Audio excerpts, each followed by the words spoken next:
Hi, this is Nolan from Bench-Mark. In today's video, I'm going to show you how to set up your E600H to take static data using MicroSurvey's FieldGenius. So to do this, I've got my Mesa 2 here, and I've connected it to my E600H receiver. So to do this, I've set it up as a rover. If you need to know how to do that, we have another video on the channel. I'll just link it up above there.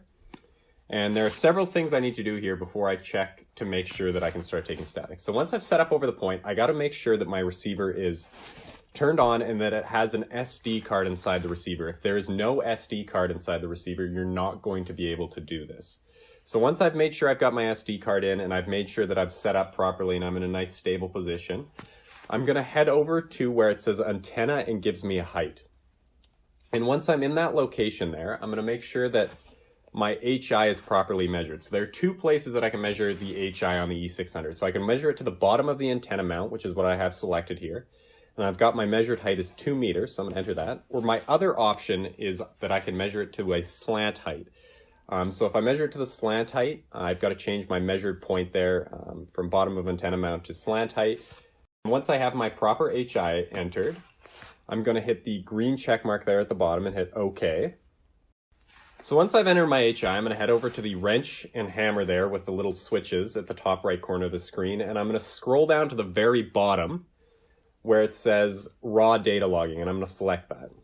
So in this screen here, I've got to make sure of a couple things. So I've got to enter a name there. So under the file name, I'm just going to call mine test. That's what it's going to appear on your SD card when you download it to your computer. And then for my rate, I'm going to select 1 second. That's an appropriate one. If you want to go faster, you want to go slower, you can. We here at Bench-Mark recommend you go with 1 second. That's an industry standard. You get good, precise data from that. So once I have those two selected, I'm going to hit start logging there. And now I'm just going to leave it to log. So I can close out of this and connect to a different receiver if I want and come back later. But for now, I'm just going to leave it for start logging. I can leave it as long as I want. Say I want to leave it for an hour, I want to leave it for 10 minutes, or I want to leave it for the entire day. I have that option. So I'm just going to leave it here for like 5 seconds here and then hit stop logging. And I'm done now. I've collected my static data. It's all on that SD card. So now all I have to do is take the SD card out of the receiver and download it to the computer. I'm good to go. So that's everything in today's video. If you have any questions about anything you've seen or any questions about any of the equipment used in today's video, please don't hesitate to give us a call at 1-888-286-3204 or visit us online at Bench-Mark.ca.